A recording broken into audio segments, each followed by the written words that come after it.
Hello everyone, very good morning and very warm welcome in our online English classes at Shri Ram College 17 RB Raisinagar. Students, today we are going to discuss and analyze a famous poem by a famous poet William Wordsworth, which is The World is Too Much With Us. बहुत ही interesting poem है The World is Too Much With Us. Okay आज हम इस poem को discuss करेंगे, इस poem को हम एनालाइज करेंगे, इसके स्ट्रक्चर के बारे में जानेंगे, वर्ड्सवर्थ के बारे में जानेंगे। उससे पहले आपको एक मैं इन्फॉर्मेशन दे दूं कि विलियम वर्ड्सवर्थ पर जो बायोग्राफिकल इंट्रोडक्शन की वीडियो है ऑलरेडी दीप अमन एजुकेशन चैनल पर हम अपलोड कर चुके हैं। आप वहां से जाके इनका पूरा बायोग्राफिकल इंट्रोडक्शन वहां से नोट डाउन कर सकते हैं। आज की इस क्लास के अंदर, इस वीडियो के अंदर आपको मैं एक शॉर्ट इंट्रोडक्शन फिर से मैं बता दूंगा, लेकिन आप जो एक कंप्लीट जो बायोग्राफिकल इंट्रोडक्शन है उसको आप हमारे ऑफिशियल जो कॉलेज का चैनल है वहां से जाके आप देख सकते हैं, नोट डाउन कर सकते हैं। ओके, तो सबसे पहले अगर मैं पोइम के टाइटल की बात करूं, the world is too much with us, इस टाइटल के बहुत सारे मीनिंग है। एक तो ऐसा लग रहा है कि the world is too much with us, ऐसा लगता है कि संसार अब हमारे बोझ से तंग आ गया। टू मच, जैसे बोलते हैं कि टू मच बहुत हो चुका। अब ऐसा लगता है कि जो वर्ल्ड है उसको ऐसा लग रहा है कि अब ज्यादा हो गया। अब ज्यादा किस चीज के लिए कह रहा है वो, क्योंकि आप ये देख रहे हैं कि मॉडर्न एज के अंदर क्या हो क्या रहा है। मॉडर्न एज के अंदर हम सारे इंडस्ट्रियल प्रोग्रेस, मॉडर्निज्म के नाम पर, मटेरियलिस्टिक प्रोग्रेस के नाम पर हमने जो हमारा इंटरेस्ट है वो नेचर से खो दिया है। अब इस पॉइंट को लिखने के पीछे जो मोटो था हमारे वर्ड्सवर्थ का, वो क्या था? क्योंकि वर्ड्सवर्थ एक ऐसे पॉइंट थे जो बिल्कुल completely dedicated to nature, nature को समर्पित थे ये पूरी तरीके से। प्रीस्ट ऑफ नेचर भी इनको कहा जाता है। ये तो खुद को कहते हैं कि मैं तो प्रकृति का पुजारी हूं, I am a son of nature, मैं प्रकृति का बेटा हूं। आप ये देखें कि इन विलियम वर्ड्सवर्थ एक रोमांटिक पॉइंट तो थे ही थे, रोमांटिक पॉइंट होने के अलावा ये ग्रेटेस्ट नेचर पॉइंट एवर है इंग्लैंड के अंदर। ओके, तो अब उन्होंने क्या देखा अपनी लाइफ के अंदर, उस समय उन्होंने क्या देखा कि लोग सिर्फ इंडस्ट्रियल प्रोग्रेस पे ध्यान दे रहे हैं, लोग सिर्फ पैसा कमाने पे ध्यान दे रहे हैं कि पैसा कमा ले, उसको खर्च लें, बस इतने काम है। लोगों का प्रकृति की ओर कोई ध्यान नहीं है, नेचर पे कोई ध्यान नहीं दे रहा है। दैट इज वाई टाइटल क्या रखा है, the world is too much with us, कि हमें ऐसा लगता है कि नहीं यार अब संसार हमसे तंग हो गया है, मतलब हम तो बोझ बने हुए संसार पे और नेचर पे हम ध्यान ही नहीं दे रहे हैं। ओके, तो चलिए अब हम इस पॉइंट को डिस्कस करेंगे। उससे पहले एक शॉर्ट बायोग्राफिकल इंट्रोडक्शन से मैं रिपीट कर देता हूं वर्ड्सवर्थ का। William Wordsworth was an English romantic poet, English romantic poet है, आपको जानती हैं कि रोमांटिक एज से बिलोंग करते हैं। वो with ST Coleridge launched romantic as, जिन्होंने एसटी कॉलरेज के साथ में मिलकर हमारी लिटरेचर की हिस्ट्री में रोमांटिक एज को लॉन्च किया था। With their collaborate publication of lyrical ballads in 1798। अब आपको पता है कि जैसे ही लिरिकल बैलेड्स 1798 के अंदर पब्लिश होती है, वहीं से लॉन्च हो जाती है रोमांटिक एज। स्टूडेंट्स, आपको पता होना चाहिए कि हमारी लिटरेचर इंग्लिश की जो हिस्ट्री है उसको हम पीरियड वाइज बांटते हैं। ओके, किस में बांटते हैं हम? उसमें पीरियड्स वाइज बांटते हैं। तो अभी आप ये देख रहे हैं, जैसे कि आपको मैंने क्रिस्टोफर मार्लो के बारे में बताया था ना, आपकी जो प्रीवियस पॉइंट हम डिस्कस कर चुके हैं, उसमें बताया था कि वो एलिजाबेथन एरा से बिलोंग करते हैं। जैसे एलिजाबेथन एरा है, जैकोबियन एज है, एंग्लो नॉर्मन सेक्शन पीरियड है, एज ऑफ चौसर है, तो इस तरीके से ऑगस्टन एज है। तो हमारी जो लिटरेचर की हिस्ट्री उसको पीरियड वाइज बांटा गया है। तो रोमांटिक एज कब लॉन्च हुई? जब एसटी कॉलरेज और वर्ड्सवर्थ दोनों ने मिलकर क्या किया, लिरिकल बैलेड्स का पब्लिकेशन करवाया 1798 के अंदर, और उसके बाद में 1837 तक रोमांटिक एज रही। यानी कि romantic as start from 1798 and ends in 1837। अब अगर इनके बर्थ की बात करें, 7 अप्रैल 1770 को यूके के अंदर इनका बर्थ हुआ और वहीं पे इनकी डेथ हुई 1850 के अंदर। अब पोइट लॉरेट भी रहे हैं यूके के ये। पोइट लॉरेट क्या होता है? एक जिसको अपने शाही कवि या राज कवि कहते हैं ना, पोइट लॉरेट। तो यूके के पोइट लॉरेट भी रहे हैं ये 1843 टू 1850। इस टेन्योर के अंदर ये अपनी डेथ तक पोइट लॉरेट बने रहे। देखिए पोइट लॉरेट क्या होता है, उसको गवर्नमेंट के द्वारा अपॉइंट किया जाता है और उसकी ये मॉरल ड्यूटी बनती है कि अगर किंगडम में, राज्य में, स्टेट में कोई भी फंक्शन होने वाला है, जैसे किसी की मैरिज होने वाली है या किसी की बर्थडे सेलिब्रेशन है या किसी की शादी हो रही है ना, जैसे पहले बता चुका हूं आपको मैं, तो उस पर पोइट्री कंपोज की जाती है, या क्राउनशिप डे है या किसी की डेथ हो जाती है, तो जो स्पेशल ओकेशंस होते हैं उन पे ये क्या करता है, पोइट्री या सॉन्ग्स कंपोज करता है पोइट लॉरेट। तो हमारे विलियम वर्ड्सवर्थ पोइट लॉरेट भी रहे यूके के फ्रॉम 1843 टू 1850। फेमस पोइम्स की अगर बात करूं मैं, डैफोडिल्स बहुत फेमस है, लूसी ग्रे बहुत फेमस हुई थी, द प्रीलूड है जो कि एक सेमी ऑटोबायोग्राफी थी, लिरिकल बैलेड्स थी इनकी बहुत फेमस, सॉलिटरी रीपर है, टिंटन एबे है, बहुत सारी ऐसी पोइम्स हैं जो इनकी फेमस हुई थी जिनकी वजह से लिटरेरी अचीवमेंट इनको मिला। One of the greatest personality, greatest nature poet ever of England, England के बहुत ही फेमस नेचर पोइट है ये। इनका कंप्लीट बायोग्राफिकल इंट्रोडक्शन फिर से आपको याद करवा दूं, आप दीप अमन एजुकेशन चैनल, ऑफिशियल चैनल इस कॉलेज का, वहां पे विजिट करके आप इनका वो चीज देख सकते हैं। ओके, तो चलिए अब हम बात करते हैं इस पोइम के बारे में। तो अगर इस पोइम की बात करें तो पोइम को लिखा गया 1802 के अंदर और इस पोइम को पब्लिश करवाया गया 1807 के अंदर।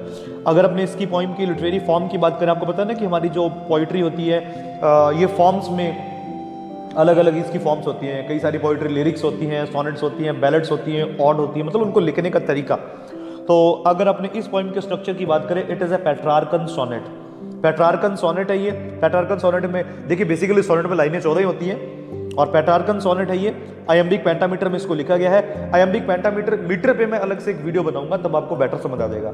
और देखिए पेट्रार्कन सोनेट की क्या खास बात होती है, लाइनें इसमें 14 होती हैं और इसको 8+6 के कंपोजिशन से लिखा जाता है, यानी कि इसमें फर्स्ट 8 लाइनें होंगी जिसको अपने ऑक्टेव कहते हैं, Octave is a group of 8 lines, और दूसरे पार्ट को हम सेस्टेट कहते हैं, sestet is a group of 6 lines.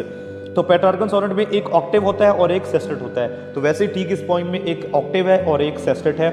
Octave की जो राइम स्कीम आप देख रहे हैं ए बी बी ए, और सेस्टेट की rhyme scheme C D C D है। ओके, थीम अगर देखें लॉस ऑफ नेचर है एंड द नेचुरल वर्ल्ड, की लोगों का जो इंटरेस्ट है वो नेचर में बिल्कुल चला गया है और नेचुरल वर्ल्ड पे वो ध्यान नहीं देते हैं, सारा उनका जो टाइम है वो पैसा कमाने में और खर्च करने में चला जाता है। ज़्यादा टाइम वेस्ट ना करते शुरू करते हैं हमारी इस बहुत ही फेमस पोइम को by William Wordsworth.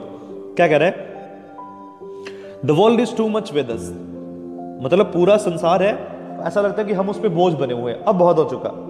Late and soon, ये पहले भी था और आगे भी ऐसा ही होगा। ओके, लेट एंड सून का यहां पे मतलब क्या है कि हमारा जो पूरा ध्यान था, the world is too much with us का एक मतलब और भी हो सकता है कि हमारा जो पूरा ध्यान था वो मटेरियलिस्टिक वर्ल्ड पे चला गया था, हम भौतिकतावादी संसार में ज्यादा उलझ गए थे।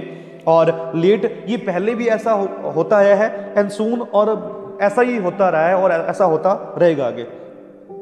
गेटिंग एंड स्पेंडिंग, अब गेटिंग का मतलब क्या है कि धन कमाना, और स्पेंडिंग का मतलब मनी को खर्च करना। कहता है कि ऐसा चल रहा था कि हम पैसा कमा लेते थे और पैसे को खर्च कर लेते थे, कि पहले तो ये टेंशन है कि पैसा कमाएं कैसे, कमा लिया, अब टेंशन है कि लगाएं कैसे। तो हमारा पूरे का जो पूरा टाइम है वो इसी में निकलता है, पैसा कमा लिया और उसको खर्च कर दिया। वी ले वेस्ट आवर पावर्स, हम इसी तरीके से अपनी पावर्स को, अपनी एनर्जी को वेस्ट करते आए हैं, पैसा कमा लिया और पैसे को खर्च कर लिया। प्रकृति पे हम ध्यान, आगे बोलेगा little we see in nature, little we see nature का मतलब है कि प्रकृति को हम बहुत कम नोटिस करते हैं, प्रकृति में हमारा इंटरेस्ट बहुत कम हो गया है। नेचर दैट इज अवर्स, जो कि हमारी है, क्योंकि नेचर जो है वो हमारी है। ओके, और उस पर हम ध्यान बहुत कम देते हैं, हमने ज़्यादा ध्यान किस पे दे दिया, पैसा कमा लिया और पैसा खर्च कर लिया। लेकिन नेचर, हमें ऐसा लगता है कि नेचर हमें कुछ नहीं दे सकती, नेचर नहीं है तो हम भी नहीं है, नेचर के साथ ही तो हम है ना। How can be inescapable from और इनसेपरेटेड फ्रॉम नेचर, हम नेचर से अलग नहीं हो सकते। ये तो वर्ड्सवर्थ कहना चाहते हैं कि नेचर दैट इज अवर्स, प्रकृति हमारी है, हम उसको अधिकार से कहते हैं वो हमारी है, लेकिन उस पर हम बहुत कम ध्यान देते हैं। We have given our hearts away, ऐसा लगता है कि हमने अपने हर्ट्स को बेच दिया है। किसको बेच दिया है, मटेरियलिस्टिक ग्रोथ को, भौतिकतावादी संसार को, पैसा कमाने को।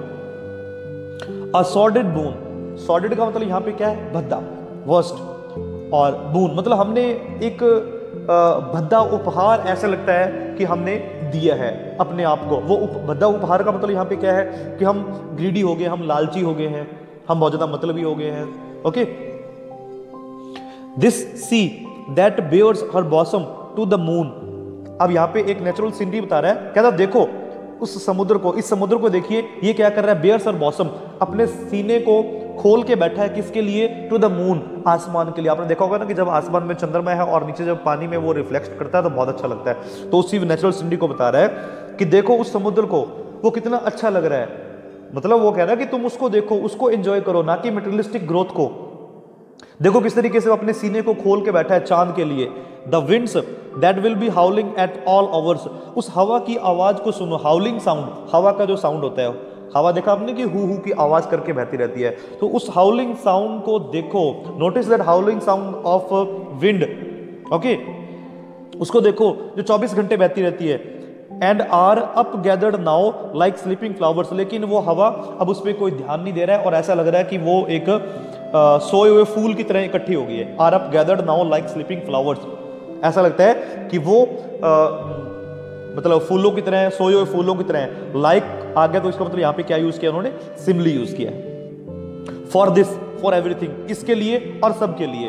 We are out of tune, मतलब फॉर दिस, दिस का मतलब इस सीनरी के लिए, अब फॉर एवरीथिंग जो कुछ भी नेचर में है। We are out of tune, हम इनकी कोई प्रेज नहीं करते, हम इनकी कोई तारीफ नहीं करते।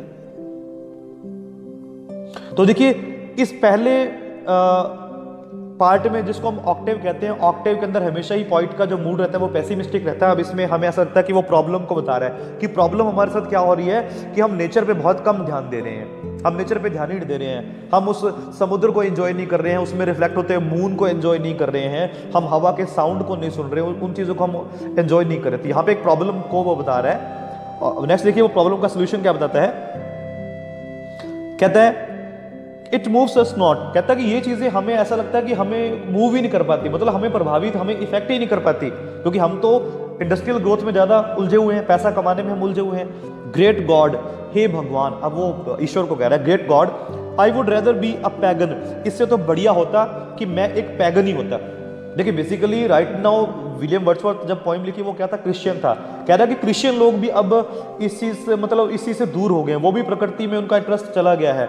तो वो कहता है कि इससे तो बढ़िया कि मैं क्रिश्चियन ना होता, मैं एक पैगन होता। देखिए पैगन, आपको पता है कि कौन लोग होते हैं, ऐसे लोग होते हैं जो मतलब मूर्तियों की पूजा करते हैं, तो उन लोगों को पैगन बोला जाता है। और पैगन एक आप ये ग्रुप ऑफ एनिशियंट फॉलोअर्स, ऐसे रिलीजन को जो क्रिश्चियनिटी से भी पहले का रिलीजन था ना, ओके, तो वो कह रहा है कि इससे तो बढ़िया होता मैं एक पैगन बन जाता इन अ creed आउटवॉन।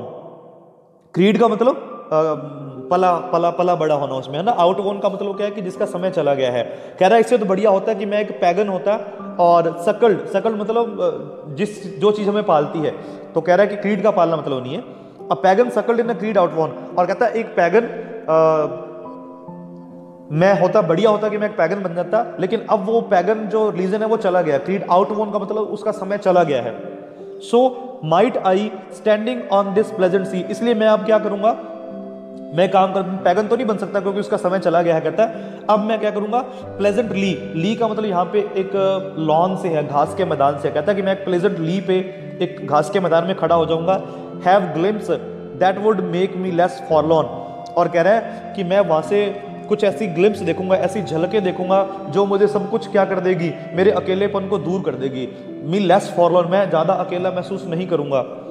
Have sight of Proteus rising from the sea, Proteus एक सी डेटी है, एक समुद्र का देवता ही है, ओके।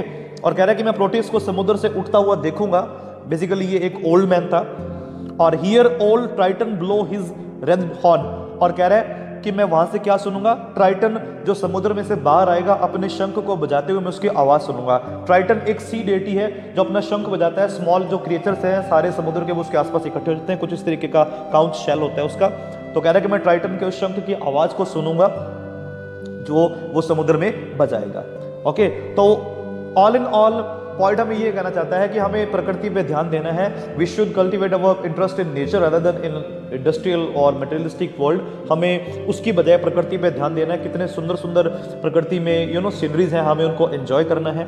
आई होप कि आपको ये शॉर्ट फेमस सोनेट समझ आई होगी विलियम वर्ड्सवर्थ की। वीडियोस को लाइक करते रहे, शेयर करते रहे, कमेंट में बताते रहे आपको कैसा लग रहा है, ओके। मिलते हैं हमारी नेक्स्ट वीडियो के साथ में। Thanks for watching, have a great time.